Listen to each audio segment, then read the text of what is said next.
One of the cooler tricks that has been done is what I think Miggy's already done a tutorial on it, but it's the continuous stall.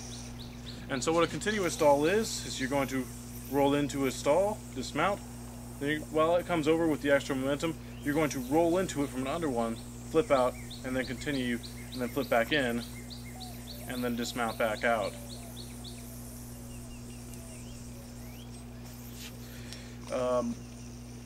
So how you're going to do this is from a trapeze, you're going to roll over one more time on the inside so it sets in a stall, and then the dice is going to come out. Then you're going to roll the yo-yo over, back into a stall, then do the same thing in reverse. I got in a double there because I screwed up. But yeah, that's the initial idea of the trick. You can do kind of some cool things with it. Now note that a stall, some of its physics are very similar to a tangler, in the same sense that if you're going over and you are passing it over and you roll to the outside and the backside, oops, it can also be passed behind your back quite smoothly. One of the cooler ways to get into a stall that I've found is to go, this is for the next tutorial if you also will see it. If you already know beasting, you can do it like this, where you roll over and dismount like that. If you turn your body like that, you're in a cross-hand stall.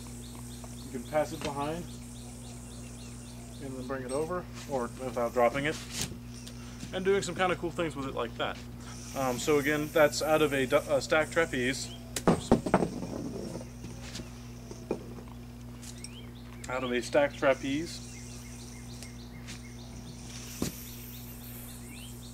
Rolling over, and you turn right as the dice gets to around 9 o'clock, right out here, or actually 3 o'clock, right out here, and it'll set onto the yo-yo in a stall, and also be behind your back. That's one of the cooler ways to get into a behind back stall, and then you can continue with it from there wherever you want. I actually normally drop the stall like this, and completely ignore the fact that it's a stall, come out into a tangler, one-handed tangler. That's what I normally do. But there's a lot of things you can do with it, so it's a cool trick.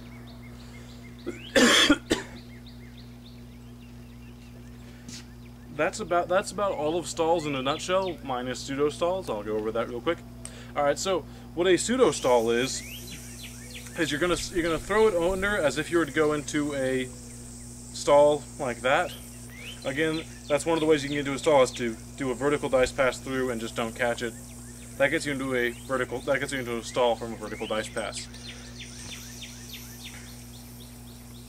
And so from there, instead of letting it roll in, if you underpass right here, you're going to end up in what's called a pseudo stall. And it's going to be here, and you can then bring it over and land up in a regular stall, exiting out to the outside.